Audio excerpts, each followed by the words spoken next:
Well, hello everybody. Welcome. I'm super excited you are here. We are going to talk about the transformative power of journaling in your life. I am super excited. It's going to be amazing. For those of you who don't know me, my name is Sanait Adibo. I'm a pediatrician and certified life coach. All right, so our topic today is about the transformative power of journaling to unlock your holistic wellness. So we'll cover a little bit about journaling, what it is, right? And the impact it may have in your life, in organizing your thoughts and your emotions. Not only that, how it can be a powerful performance and productivity tool. And then the power of subconscious mind in shaping your life and how you can start living consciously and aware instead of living by default, right? So the dictionary definition of journaling is that it's a record of experiences, ideas, and reflections kept regularly for private use. There are different types of journaling. There's gratitude journaling, food journaling, dairy, a lot of other types of journaling. But for the purpose of this talk, we're going to focus on recording and reflecting day-to-day life, what's going on, what's in your mind, what's in your brain, right? It's super powerful, and I'll share my own experience on that too. The WHO definition of wellness is a state of complete physical, mental, social well-being, and not mere absence of disease or infirmity, right? And you will see at the end of the talk how journaling would have an impact in helping you be well, not only physically, but mentally, socially, spiritual, in all aspects of life, right? I have been journaling for the last few years, but especially over the last few months, I have come across to learn about this site called 750words.com, where you can free write every day. If you pass 750, you get rewards, but you don't have to, write 750 words necessarily. And I have found it to be a powerful way of managing my thoughts and my emotions, and it just has given me a lot of insights on day-to-day life, what I am, heading to my goals, and what may be stopping, what may be on the way, who do I want to be. It's just powerful. And so, as you can see, this is this site. They have a new site now. It's called new750words.com. It gives you rewards based on what you have accomplished, daily writing, the amount of words you wrote, and things like that. What I really like about this site is even at the end, it gives you a summary of what you wrote, what type of writing it was. Was it introvert or extrovert, positive or negative, uncertain or certain, feeling or thinking? And this was just one day of my writing, but every day you get insights like this. And so I just have found it to be super helpful. And the problem is that none of us are taught in school how to manage our thoughts and emotion. I've heard this so many times. You may have to, our school system is so much behind, right? Everything else has advanced except our educational system. But there's just so power in managing your thoughts and your emotions. You're not your thoughts, you're not your emotions. You can see them, you can change them. But most of us think we are stuck, right? That's what it is, and there's no other way. But we'll dive deeper into that, how you can watch and change your thoughts and emotions to create the life you desire to live. And so the dictionary definition of thought is that it's an idea or opinion produced by thinking or occurring suddenly in the mind. They're just sentences in our mind, such as, oh, I'm so tired today. Today has been a bad day, or today has been amazing. Oh, she make me mad, or oh my goodness, she's so sweet, she did this and that. Those are thoughts in our mind. And you probably are aware of the mental health crisis in this country, especially worse since COVID. About 21% of adults suffer from mental illness, and 16% of youth had at least one major depression or not, or so. It's a tragic. And I think the main problem is that nobody has taught us how to process our thoughts and emotions. All right.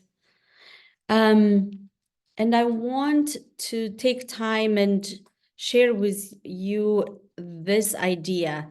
I hear a lot of people say, oh, he made me mad, she made me bad. Nobody has the power to make you mad or angry unless you let them, right? And your feelings don't just show up, whether it's positive emotions or negative, they don't just show up. There is thought before them, whether it's conscious or unconscious. Your conscious and unconscious thoughts are what creates your feelings and emotions. And emotions are really important because that's what drives you to take action or not to take action. And then, of course, your action and your reaction will create results. You may have heard yourself say, oh, I don't feel like doing it, and you may not do that, or you may be so pumped and you accomplish many things sometimes, right? And so most of us are aware of our conscious thoughts, but the majority of our consciousness and our thinking is actually subconscious. Experts report that we have about 60 to 80,000 thoughts every day, right? There's just so much talking and chatter in the background of our mind. There's a lot of thoughts, right? But 95% of that is subconscious. We are not aware of it. Only 5% we are conscious about it and we know, right? And so it's your subconscious thinking that creates and influences who you are being, how you're showing up, how you're thinking, the results you're getting in life. So if you want to change your life, right, your results, you got to change your conscious and subconscious thoughts, right?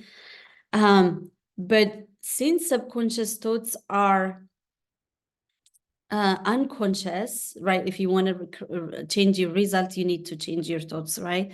But since the subconscious are unconscious, how do I change it? I do get a lot of questions about that, and that's a very good question. One way would be journaling, right? When you keep writing, things will come and you will see that you're not aware were there. And so once you see them, you can change them, right? Working with a coach and answering questions, and spending quiet time, our meditation, being in a meditative state is another way.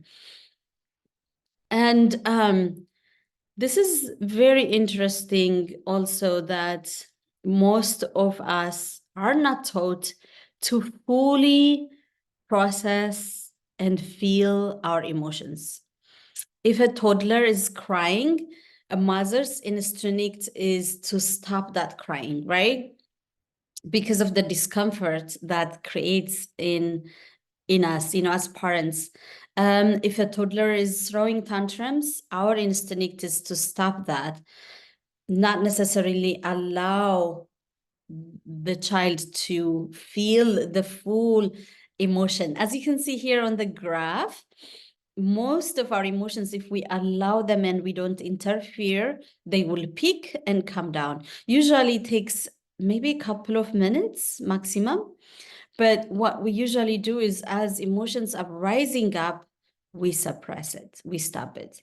That's what we are taught, right? Nobody has taught us to just be with a discomfort and feel the feeling. Emotions are sensations in our body. If we do not react or stop them, you feel them as a vibration, as a sensation in your body. And they are communicating information most of the time from your subconscious mind to your conscious mind. And so, but when we feel negative emotions and discomfort, we may go grab a chocolate or sugar or distract ourselves from feeling them, whether it's binge eating or drinking or watching. For each of us may be different. But when you do start feeling and processing all emotions, whether they are positive or negative, even if it gives you discomfort, that's just so powerful, right? You won't be hiding or escaping them. You feel, you process, and it's just transformational. So there are 6 core emotions: sadness, fear, anger, joy, excitement, disgust. Everything else comes from this core emotions. Prolonged feelings of sadness may create depression. Prolonged fear can create anxiety, right? But these are the core emotions. If you do slow down, you can feel and process these emotions. And journaling is a great way, a great power, and a great tool to help you do that. I hear this all the time. Everybody wants to be happy. Everybody doesn't want to feel any negative emotions, right? But the truth is that we're not going to be always happy. There's going to be challenges, ups and downs in life. If your pet dies, you're not going to be happy, right? And so it's important to be present, and the goal is to be present, not always happy, if that makes sense. And this graph shows how, when we are thinking, happy thoughts, of course, or gratitude, how our emotions would go up into upward spiral and higher vibration states of joy, love, hopefulness, all of the good stuff, right? We want to be in here most of the time. But the thing is, it's not realistic, right, to always be. Let's say there's a problem that creates frustration. If you keep focusing on that, it may make you keep going in the downward spiral of, oh my goodness, I don't think I'm gonna ever make it, or this is just gonna be the way. But the truth is that you don't have to stay there. Whatever you focus on creates an emotion. So when you do change your focus, you focus on the solution, not necessarily the problem, you don't have to stay on the downward spiral of, anger, rage, guilt. You can change your focus, and you can live in the higher vibration states. So to summarize, journaling can help you live consciously. Can you imagine how life would be if you embraced journaling as a daily and as a tool of processing your thoughts and emotions, and you are consciously focusing on what you want to focus on, and you're not living by default? Can you imagine how transformative that can be, right? Can you imagine when you're present, right? You're not running away, you're not hiding, you're not escaping, you're present to what is, and you are taking the steps to change what needs to be changed, right? Remember, you're not a victim of the circumstances. You're victorious. You have the power to change. Okay. And can you imagine that, you are on the direction of where you want to be? Tony Robbins said that progress equals happiness. It's not arriving at where we want to arrive that gives us joy or fulfillment. Yes, of course, when you arrive, you will feel happy and joyful for a few days, maybe weeks, maximum a month or two. But then you are going to have another desire, another needs, right? So it's the progress that gives you joy, that makes you keep going, right? All right. And so with that, I will take questions. This is places where you can find me on social media. I'm at Sanait Adibo. Those are my email and website. Currently, I'm coaching in my practice, Sugarland Pediatrics.